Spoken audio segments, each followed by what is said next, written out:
Vous devez apprendre qu'il y a une différence entre ce que vous faites et qui vous êtes en Christ. Restez avec nous dans Jouissez de votre vie.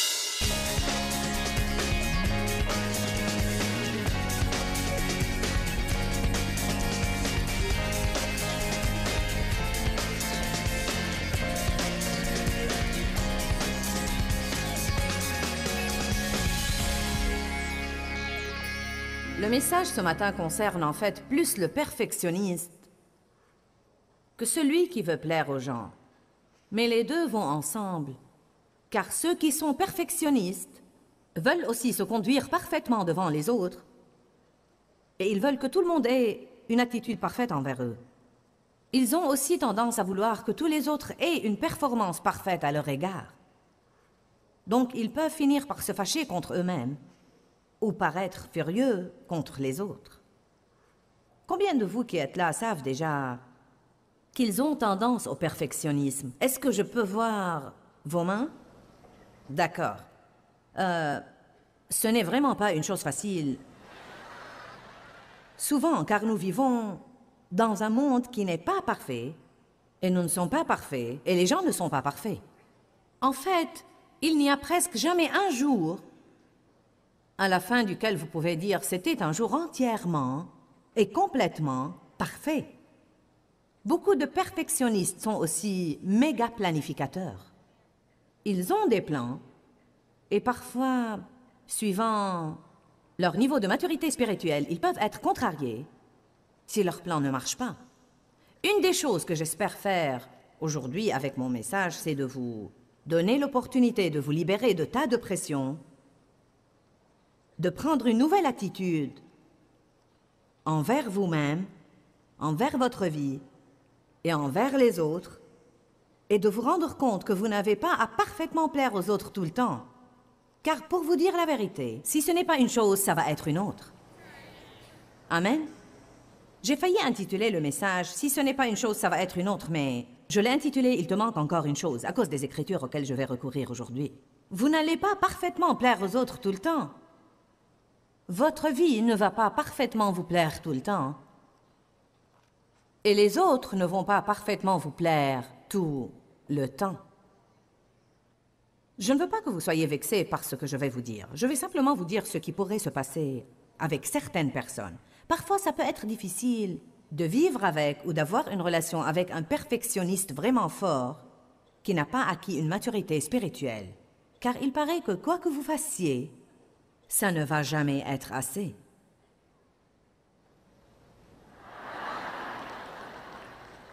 Vous, les perfectionnistes, vous m'aimez toujours? D'accord.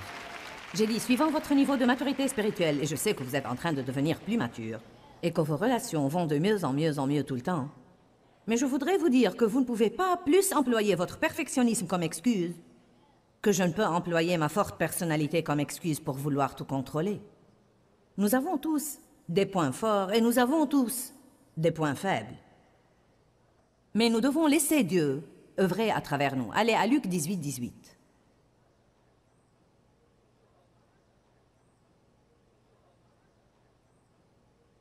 Un des chefs lui demanda, « Bon maître, toi qui es essentiellement et parfaitement bon moralement, que dois-je faire pour hériter la vie éternelle, c'est-à-dire prendre le salut éternel dans le royaume du Messie ?» Et Jésus lui répondit, « Pourquoi m'appelles-tu essentiellement et parfaitement bon moralement? Nul n'est essentiellement et parfaitement bon moralement excepté Dieu seul. » Donc, la première chose que nous devons clarifier, c'est que Dieu seul est parfait en performance. Nous pouvons avoir un cœur parfait envers Dieu, et un cœur parfait veut faire toutes choses d'une manière juste. La plupart des chrétiens sont comme ça parce que quand vous naissez de nouveau, Dieu vous donne un cœur nouveau. Il met son cœur en vous. Il met son esprit en vous. Voilà pourquoi vous vivez une telle guerre après avoir reçu Jésus, car votre esprit doit être renouvelé. Votre esprit n'a pas encore changé. Et vos émotions doivent être contrôlées. Peut-être qu'elles sont toujours comme par le passé. Et votre volonté doit se soumettre à la souveraineté de Jésus-Christ. Vous pouvez être né de nouveau, mais être toujours exactement les mêmes. Donc, à l'intérieur, au très fond de vous, vous avez ce désir profond, ce désir irrésistible de tout faire juste, de plaire à Dieu, de marcher dans l'amour et de marcher dans le fruit de l'esprit. Mais vous avez toujours la chair. Amen. Donc, vous pouvez avoir un cœur parfait envers Dieu et cependant ne pas avoir une performance parfaite envers Dieu. Si vous écoutez mes enseignements, vous m'avez entendu faire cette remarque, mais je dois la faire ici à nouveau. Nous devons apprendre la différence entre qui vous êtes et ce que vous faites. Vous devez apprendre qu'il y a une différence entre ce que vous faites et qui vous êtes en Christ. Nos propres enfants ne nous plaisent pas tout le temps, mais ils sont toujours des meilleurs. Vous n'êtes pas agréable à Dieu, mais vous êtes toujours ses enfants. Maintenant, triste à dire, les gens ne sont pas capables de nous accorder la même liberté et la même attitude que Dieu nous accorde. Mais nous devons passer outre ces choses et nous rendre compte que nous ne sommes pas parfaits et qu'ils ne le sont pas non plus. Je peux vous dire que les relations s'amélioreront énormément si vous pouviez prendre cette attitude « je ne suis pas parfait et tu n'es pas parfait ». Il y aura des moments où les choses ne vont pas bien se passer, mais nous allons y arriver. Avec l'aide de Dieu, nous allons y arriver. Arrêtez de faire pression sur les gens dans votre vie pour qu'ils soient parfaits dans leur performance. Le psaume 18, 30 à 32 dit que « Ses voies sont parfaites ». Les voies de Dieu sont parfaites. Et il rend ma voix irréprochable et parfaite. J'ai étudié cette écriture ce matin dans une perspective un peu différente de celle que j'avais dans le passé. Je crois que je l'ai toujours considérée comme plus je demeure en Dieu, plus il va me parfaire et je ferai le bien de plus en plus. Bien que ce soit vrai et que ça arrive et que ça puisse s'appliquer sur cette écriture, il y a peut-être une chose un peu différente qui est dite là que il est parfait et il rend ma voie irréprochable et parfaite en raison de qui je suis en Christ. Voyez, hors du Christ, je suis envisagé d'une façon et en Christ, je suis envisagé d'une autre façon. J'emploie tout le temps le terme en Christ, en Christ, en Christ, en Christ et vous allez trouver partout dans Romains, Galates, Éphésiens, Philippiens, Colossiens, ce terme-là, en Christ, en Christ. En fait, j'ai toute une série intitulée En Christ, car je ne pense pas que les gens comprennent vraiment qu'il y a une différence entre qui je suis en moi-même et qui je suis en Christ. Il y a une différence entre qui je suis dans ma performance et qui je suis en Christ. Par exemple, il me donne la justice. Je veux que vous alliez à 2 Corinthiens 5. Chapitre 5, verset 21. Normalement, je cite cette écriture car je la connais bien. Mais je veux que nous la lisions aujourd'hui et je vais vous la lire de la Bible amplifiée. Mon Dieu, combien de révélations il y a là-dedans. Quelle bénédiction extraordinaire ça serait si vous pouviez mal agir et que quelqu'un décide de vous considérer comme étant juste. Vous avez mal agi, mais vous êtes considéré comme étant juste. Pour moi, ça a l'air d'une bonne affaire. Ne l'est-elle pas pour vous? Eh bien, mais j'ai mal agi. Eh bien, je ne vois pas ça. Je te vois comme étant juste. La Bible dit, celui qui n'a point connu le péché. Jésus qui n'a point connu le péché est devenu péché. Nous la lirons dans la Bible amplifiée. Pour nous, il a pratiquement fait du Christ péché, lui qui n'a point connu le péché, afin qu'en lui et qu'à travers lui, nous devenions dotés de considérer comme étant dans, j'aime ça, regarder comme étant dans. Donc, Dieu est Dieu et il peut décider comment il veut me considérer et comment il veut vous considérer. Si vous avez accepté le Christ comme votre sauveur et que vous prenez au sérieux votre marche avec Dieu et que vous passez un temps dans la parole et que vous faites ce que vous pouvez par la puissance du Saint-Esprit pour grandir et pour faire des progrès, si vous êtes en Christ, la Bible dit que Dieu vous considère comme étant juste. Peut-être que vous ne faites pas tout comme il faut, mais quand Dieu vous regarde, il ne voit pas le péché, il ne voit pas l'imperfection, il ne voit pas les gaffes et ne voit pas le gâchis. Il voit sa propre justice. Je veux dire, c'est difficile à comprendre. Vous savez, la Bible nous appelle saints, pieux, innocents, irréprochables. Que veut dire être irréprochable? Pas une mauvaise chose ne peut être trouvée en vous. Pas une seule chose ne peut être dite contre vous. Vous n'avez rien qu'on peut vous reprocher, rien de quoi avoir honte. C'est ce que le mot reproche veut dire. Honte, blâme et déshonneur. Mais nous sommes irréprochables en lui, innocents en lui, aimés inconditionnellement, élus, adoptés de Dieu, choisis personnellement par lui pour être siens en Christ avant la fondation du monde. Allez, je veux que vous vous sentiez mieux envers vous-même aujourd'hui. Amen. Je veux que vous vous sentiez mieux envers vous-même. J'ai dit ça dans un autre enseignement. Et à certains égards, l'enseignement aujourd'hui est similaire à celui d'hier. Et j'y ai pensé ce matin. J'ai pensé, je ne veux pas avoir l'air de prêcher la même chose à plusieurs reprises. J'ai dit, je ne vais pas m'en soucier, car soit que Dieu a des personnes différentes là, soit que les personnes qui étaient là hier ont besoin de l'écouter à nouveau. La chose qu'on a le plus de difficulté à comprendre, c'est la justice. Nous revêtons la culpabilité. Et c'est une chose qui n'est plus à notre mesure, car nous sommes des créatures nouvelles en Christ. Donc c'est comme si vous essayez de porter une paire de chaussures qui est de 2 pointures en moins que la vôtre. Ça affecte votre marche, vous ne marchez pas comme il faut. Ça vous gêne, vous ne vous sentez pas bien, vous ne pouvez pas progresser. Juste imaginez si je chausse du 37,5. Et si je chaussais du 5 aujourd'hui? Amen? Quelle pointure chausses-tu, Rose? 6, ce n'est pas suffisamment petit. Je ne vais pas prendre les chaussures d'une inconnue. La pointure 6 sera bonne. Donne-moi tes chaussures, Rose. Oui, les deux. Lance-les ici. Je te les rendrai au bureau la semaine prochaine. Je ne veux pas les abîmer, mais je veux illustrer mon idée.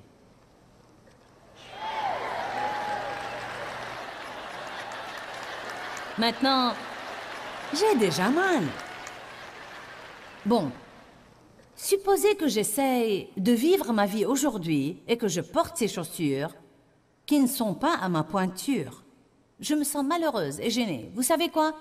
Plus longtemps je les mettrai, plus je deviendrai grognonne. Plus je deviendrai difficile à vivre, plus je ne vais pas aimer la vie. Donc, comprenez-vous que nous portons la culpabilité et qu'elle nous rend aussi malheureux que lorsque nous essayons de porter des chaussures qui sont trop petites pour nous. Mais ce que Dieu veut que nous fassions, c'est de revêtir la justice. Vous devez la revêtir. Cela ne veut pas dire que c'est une chose qui va vous tomber dessus car Jésus vous l'a donnée. Cela veut dire que vous devez la rechercher.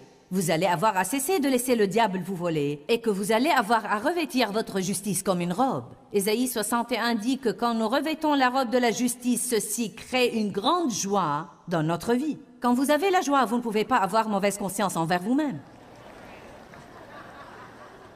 Éphésiens 6 dit « Revêtez la cuirasse de la justice ». Ésaïe 61 dit « Revêtez la robe de la justice ». Vous ne pouvez pas vaincre le diable si vous ne savez pas qui vous êtes en Christ. Il vous donnera des coups sur la tête et vous vous replierez sur vous-même en ne pensant à rien d'autre qu'à ce qui ne va pas en vous tout le temps. Satan est l'accusateur des frères.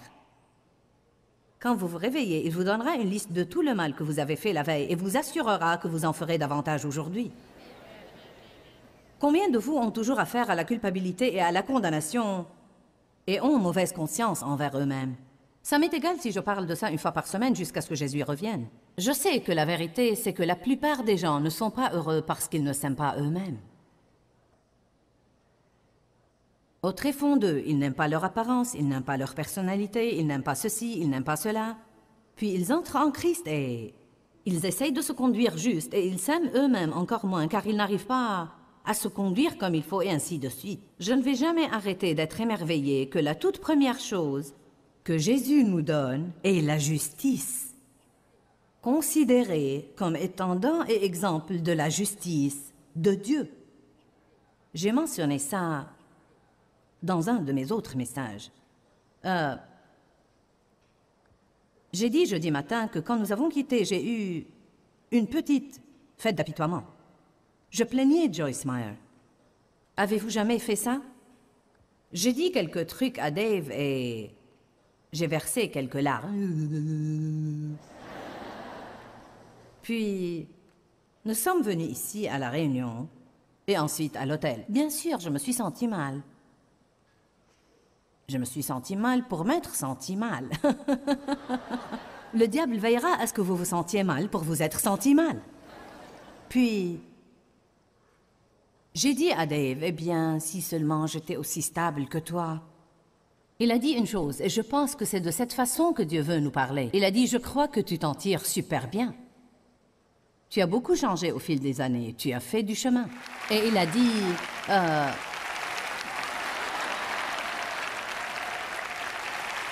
tu as beaucoup enduré dans ta vie. D'abord, tu as été abusé. Ensuite, les autres choses que tu as traversées. Et tu as beaucoup de responsabilités. Et tu travailles dur. Tu t'en tires super bien. Eh bien, j'ai pensé, nous devons penser de la sorte envers nous-mêmes. Car voyez, c'est de cette façon que Dieu pense à nous. Nous devons faire pour les autres ce que Dave a fait pour moi dans cette situation-là. Au lieu de dire, oui, tu ne dois plus agir comme ça. Après tout, tu prêches, tu dis aux autres de ne pas agir de la sorte, donc tu ne dois pas agir de la sorte. Tout ce que ceci m'aurait fait, c'est de me démoraliser. Mais non, il a agi comme porte-parole de Dieu et m'a aidé à me sentir mieux envers moi-même, car il ne m'a pas accablé de condamnation.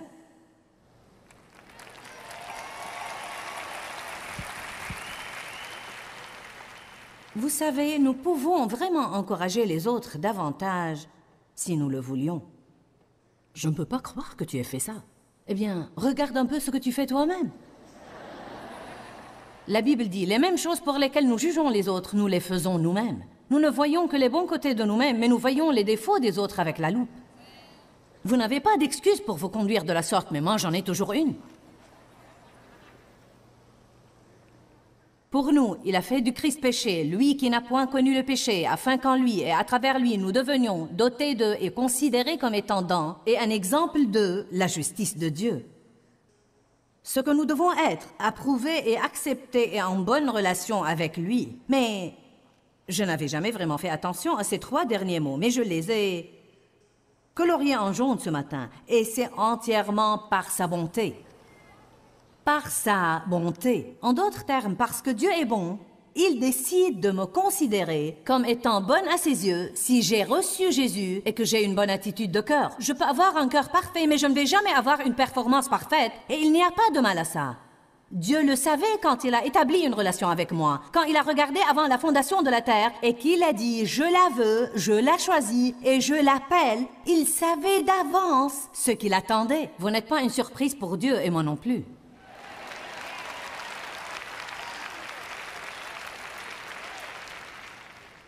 Rappelons-nous ce que Dieu a dit à Jérémie dans Jérémie chapitre 1. « Avant que je t'eusse formé dans le ventre, je te connaissais. » Je te connaissais. Il ne parle pas de « Ah oui, oui, oui. Tu connais le président? Oh oui, je le connais. » Eh bien, je sais que George Bush est le président, mais je ne le connais pas.